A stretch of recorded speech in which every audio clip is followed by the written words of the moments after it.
Praise the Lord.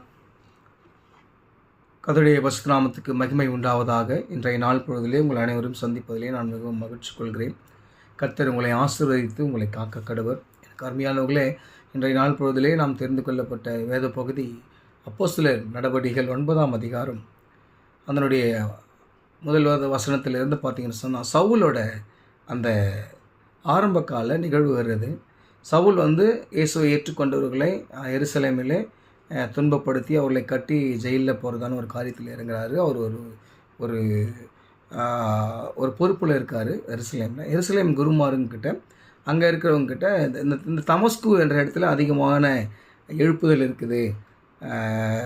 இயேசுனுடைய சீடர்கள் அங்கே அற்புதங்களையும் அடையாளங்களை செய்து ஜனங்களை அனைவரும் சபையில் சேர்த்து கொண்டிருக்கிறாங்கன்னு சொல்லி கேள்விப்பட்ட உடனே சவுல் அவர்களை துன்பப்படுத்த அந்த கடிதத்தை பெற்றுக்கொண்டு புறப்படுகிறார். அவர் புறப்படும்போது வழியிலே கர்த்தர் அவனை சந்திக்கிறார். ஆண்டவராகிய இயேசு கிறிஸ்து அவனை சந்திக்கிறார். அவர் சந்திக்கும்போது அவன் கண்கள் குருடாக்கப்படுகிறது. அவன் உடனே ஒரு அழகாக ஒன்று கேட்குறான்.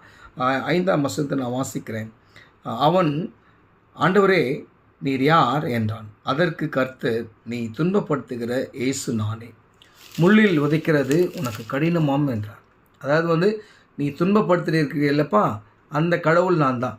ஏன் நீ முள்ளில் முன்னே போய் வச்சுக்கிற? முள்ளு மேலே நம்மளே போய் எட்டி வச்சேன்னா முள்ளு வலிக்காது, நமக்கு தான் காயம் ஏற்படும். அதுதான் ஆண்டவர் சொல்கிறாரு. நீ என் மக்களை துன்பப்படுத்துறது உன்னை நீயே காயப்படுத்திக்கிற மாதிரி. அதனால் அப்போது பவுல் உடனே சொல்கிறாரு, நான் என்ன செய்யணும் அப்படின்னு சொல்லிட்டு. அப்போ ஆண்டவர் சொல்கிறாரு, நீ இங்கே போ, ஒருத்தர் வருவார், உன்னை இந்த இடத்துல சந்திப்பார்னு சொல்லி ஆண்டவர் அனுப்புகிறார். அப்போ அவன் அந்த 3 நாள் அளவும் அவன் குருடாக இருக்கிறான். திரும்ப அதுக்கப்புறம் தேவ மனுஷன் அவனை தொட்டு ஜெபம் பண்ணும்போது அவன் கண்கள் திறக்கப்படுகிறது. அவன் பார்வையடைந்து ஆண்டவராகிய இயேசு கிறிஸ்துவுக்கு இரத்த சாட்சியாய் கிட்டத்தட்ட 14-16 ஆகமங்களை எழுதி மரிக்கிறார். எனக்கு அருமையானவர்களே, இன்றைய நாளில் நம்ம கடவுளோட தூரமாக போகலாம். ஆனால் நம்ம நினச்சிக்குவோம், நம்மெல்லாம் அங்கே போக மாட்டோம், அதை பண்ண மாட்டேன், இதை பண்ண மாட்டேன்னு நம்ம அந்த ஒரு ஒரு ஒரு ஒரு டோன்லேயே இருப்போம். ஆனால் கர்த்தர் நம்மளை சந்திக்கணும்னு நினச்சிட்டாருன்னா எங்கே இருந்தாலும் சந்திப்பார். நம்ம எப்பேற்பட்ட கல் நெஞ்சிக்காரன் இருந்தாலும் மனம் மாறி தான் ஆகணும்.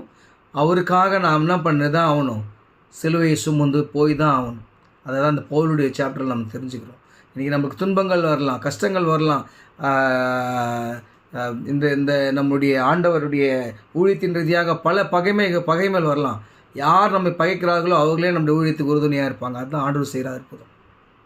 அப்படி நீங்கள் ஊழியம் செய்கிறதா விசுவாசிங்க. கர்த்தர் உங்களை கொண்டு பெரிய